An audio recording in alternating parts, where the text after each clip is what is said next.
بسم اللہ الرحمن الرحیم الحمد للہ رب العالمین والصلاة والسلام علی رسولہ الکریم اما بعد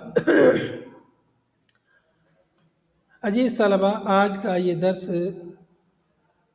کتاب مشکوٰۃ المصابیح سے کتاب الرقاق سے متعلق جو احادیثیں وارد ہوئی ہیں ان کو پڑھیں گے۔ رقاق، کتاب الرقاق، رقاق جمع ہے رقیق کی، رقیق کی جمع ہے، اور رقیق کا معنی ہوتا ہے رقت سے، جس کا معنی ہوتا ہے نرمی کے، رقت قلب، دل کی نرمی۔ یعنی اس کتاب میں ان احادیث کا تذکرہ ہے جو حدیثیں جب ہم پڑھتے ہیں یا سنتے ہیں تو ان حدیثوں کو پڑھنے اور سننے سے دلوں میں رقت پیدا ہوتی ہے، دلوں میں نرمی پیدا ہوتی ہے، دلوں میں آخرت کے تعلق سے رغبت پیدا ہوتی ہے، اور دنیا سے بے رغبتی پیدا ہوتی ہے، اور جو حقیقی زندگی ہے، اخروی زندگی، اس دنیا کے لیے انسان کا دل راغب ہوتا ہے اور اس کے دل میں نرمی آتی ہے۔ تو اس لیے اس کتاب کا نام مؤلف نے کتاب الرقاق رکھا ہے، رقت سے یعنی رقیق کے معنی میں۔ ایسے ہی دقیق ہیں، دقیق باریک چیز کو کہتے ہیں، اور رقیق یعنی دل کی نرمی کو کہتے ہیں، دل کا نرم ہونا۔ اور ویسے ہی رفق، نرمی، ما کان رفق فی شیء الا زانہ، تو کسی بھی چیز میں نرمی ہوتی ہے تو اسے خوبصورت بنا دیتی ہے۔ ایسے ہی اگر دل میں بھی نرمی پیدا ہو جائے تو بہت سارے مسائل اور بہت ساری مشکلیں اور پریشانیاں حل ہو جاتی ہیں۔ اسی سے متعلق اس میں حدیثیں ہیں۔ الفصل الاول، پہلی فصل میں جو حدیثیں وارد ہیں پہلے وہ پڑھیں گے ہم۔ قال المؤلف رحمہ اللہ عن ابن عباس رضی اللہ عنہما قال قال رسول اللہ صلی اللہ علیہ وسلم نعمتان مغبون فیہما کثیر من الناس الصحة والفراغ، رواہ البخاری۔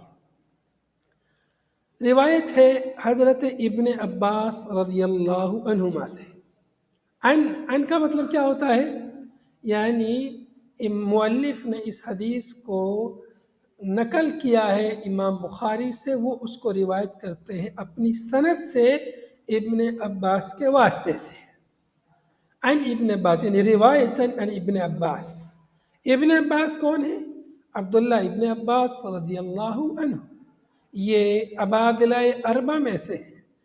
عبادلہ اربع یعنی چار وہ صحابہ جن کا نام عبداللہ تھا، اور وہ حدیث کے مشہور راوی ہیں، اور انہوں نے بہت ساری حدیثیں روایت کی ہے، مفسر قرآن بھی ہیں عبداللہ ابن عباس۔ اصول التفسیر میں آپ ان کا تفصیل سے ترجمہ پڑھیں گے یا پڑھ چکے ہوں گے۔ اصول التفسیر میں ابن عباس مفسر قرآن ہیں اور محدث بھی ہیں، بہت ساری حدیثیں روایت کی ہیں۔ صغار صحابہ میں سے تھے، اللہ کے نبی صلی اللہ علیہ وسلم کے ساتھ اکثر رہتے تھے، اس لیے بہت ساری حدیثیں انہوں نے روایت کی ہیں۔ عن ابن عباس رضی اللہ عنہما، روى البخاري عن ابن عباس، جی يعني روى البخاري عن ابن عباس۔ ہاں، یہ آگے لکھا ہوا ہے نا رواہ البخاری آخر میں، مطلب یہ جو حدیث ہے ہمارے سامنے، یہ امام بخاری کی جو کتاب صحیح بخاری ہے جو وہاں سے ماخوذ ہے۔ مؤلف نے امام فرہ بغوی نے یا یہ کہ الخطیب تبریزی نے یہ حدیث کہاں سے لی ہے؟ صحیح بخاری سے لی ہے۔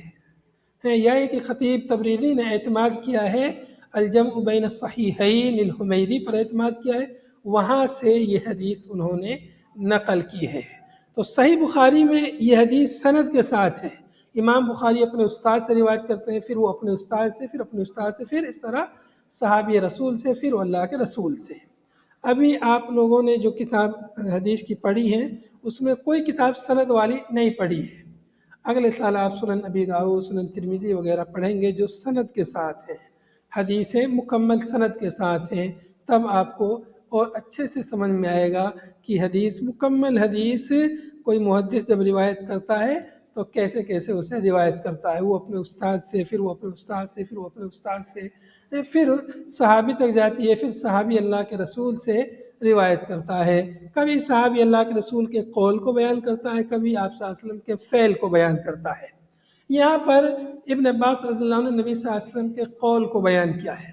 عن ابن عباس رضی اللہ عنہ قال، ابن عباس رضی اللہ عنہما سے روایت ہے، قال وہ کہتے ہیں، قال انہوں نے کہا، فرمایا، ابن عباس نے فرمایا۔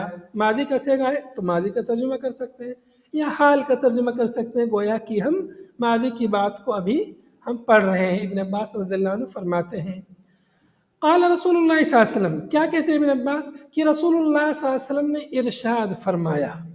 قال رسول اللہ صلی اللہ علیہ وسلم آ گیا، مطلب یہ حدیث کیا ہے؟ قولی حدیث ہے۔ حدیث کیا ہے؟ قولی ہے، فعلی نہیں ہے۔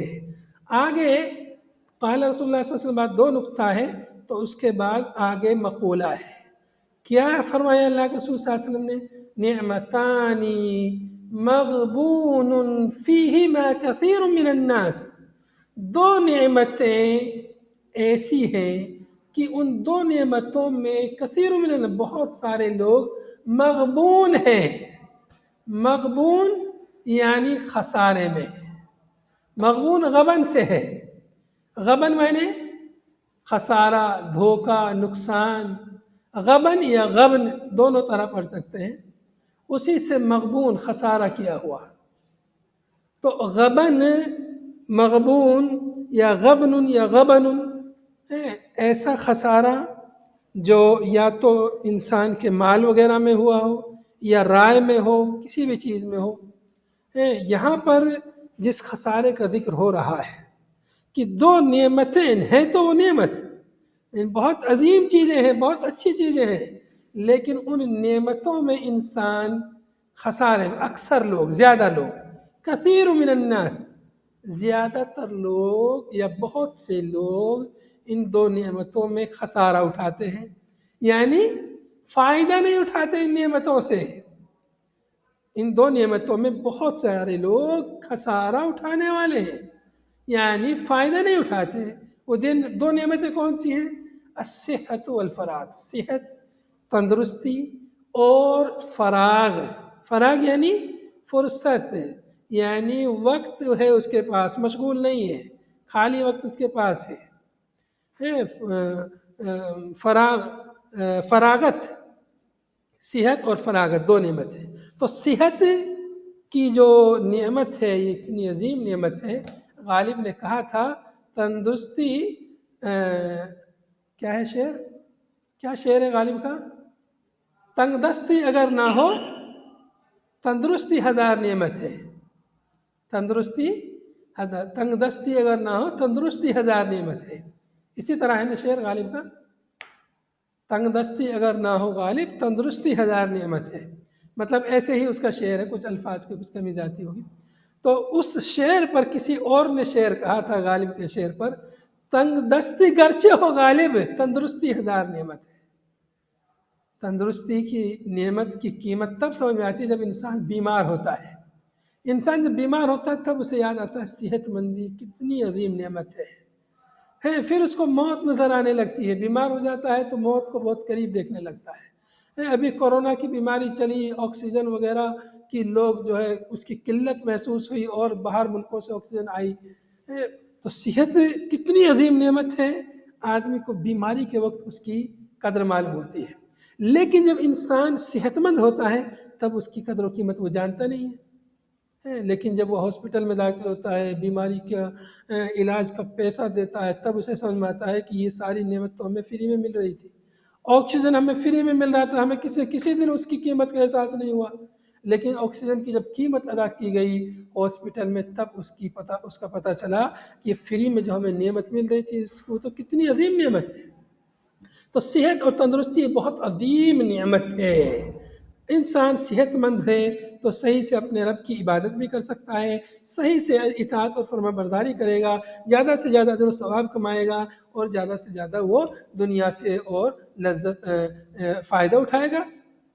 فراغ مطلب خالی اوقات، مشغول نہیں ہے، یہ بھی بہت عظیم نعمت ہے۔ آپ دیکھیں گے بہت سارے لوگوں کو بہت بزی ہیں، بہت مصروف ہیں، وہ اپنے بچوں کو بھی ٹائم نہیں دے پاتے، بیوی کو ٹائم نہیں دے پاتے، اپنے اعزا اقارب رشتہ داروں کو ٹائم نہیں دے پاتے۔ جب پوچھو، جب بات کرے، یار بہت بزی ہوں، بہت مشغول ہوں، اتنے مشغول رہتے ہیں کہ وہ اپنی نمازوں کو وقت نہیں دے پاتے، بولتے ہیں میرے پاس وقت نہیں نماز پڑھنے کا۔ نعوذ باللہ، ایسے لوگ بھی ہیں جو کہتے ہیں میرے پاس نماز پڑھنے کا وقت نہیں ہے۔ تو اس قدر مشغول ہوتے ہیں۔ تو جو فارغ اوقات ہیں، خالی اوقات ہیں، جو مشغول نہیں ہیں آپ، تو یہ اللہ کی ایک عظیم نعمت ہے۔ ان خالی اوقات کو یوں ہی ضائع مت کیجیے۔ یہ خالی اوقات، ابھی جیسے آپ طالب علم ہیں، ابھی آپ فارغ ہیں، کس سے فارغ ہیں؟ بال بچوں کی ذمہ داریوں سے، بیوی کی ذمہ داریوں سے، اور جو معاشرے سماج کی ذمہ داری ہے، دعوت و تبلیغ کی ذمہ داریاں ہیں، تدریس کی ذمہ داریاں ہیں، محل سماج کی ذمہ داریاں ہیں، کھانے کمانے کی ذمہ داری، بہت ساری ان ذمہ داریوں سے ابھی آپ فارغ ہیں۔ تو ابھی آپ جتنی محنت سے پڑھنا چاہیں، جتنا مطالعہ کرنا چاہیں کر لیجئے، پھر بعد میں موقع نہیں ملے گا۔ تو صحت اور فراغ یہ عظیم نعمت ہے۔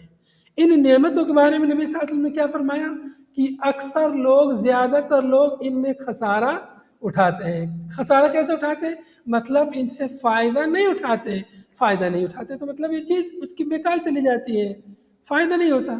تو یہ راس المال ہے، جیسے کوئی انسان تجارت کر رہا ہے، تجارت، تو تجارت میں وہ کوئی سامان خریدتا ہے، پھر اسے بیچتا ہے، تو اس کی کوشش یہ رہتی ہے کہ جتنے میں اس نے خریدا ہے اس سے کم میں نہ جائے، اس سے زیادہ میں جائے، اس سے زیادہ میں وہ بکے۔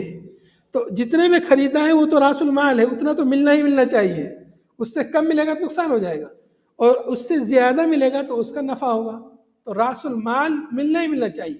تو یہ انسان کے پاس صحت اور فراغ، یہ انسان کے پاس کیا ہے؟ یہ اس کے پاس راس المال ہے۔ اگر ان کو اس نے ضائع کر دیا، اپنی صحت کا خیال نہیں رکھا، صحت میں اچھے کام نہیں کیے، اور فراغت میں اس نے زیادہ سے زیادہ محنت کر کے زیادہ اچھے کام نہیں کیے، تو بعد میں اس کو پچھتاوا ہوگا۔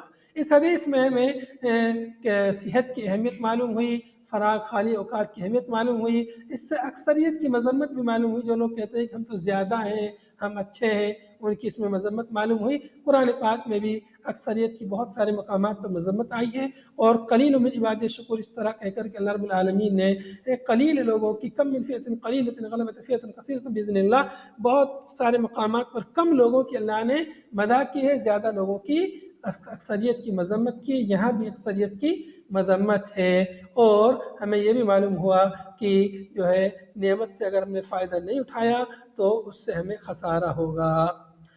یہاں پر یہ حدیث مکمل ہوئی، انشاءاللہ بقیہ اگلے درس میں پڑھیں گے۔ هذا صلی اللہ علیہ وسلم علی نبینا محمد وعلی آلہ وصحبہ اجمعین۔ سبحانک اللہم وبحمدک، نشہد ان لا الہ الا انت، نستغفرک ونتوب الیک۔ السلام علیکم ورحمۃ اللہ وبرکاتہ۔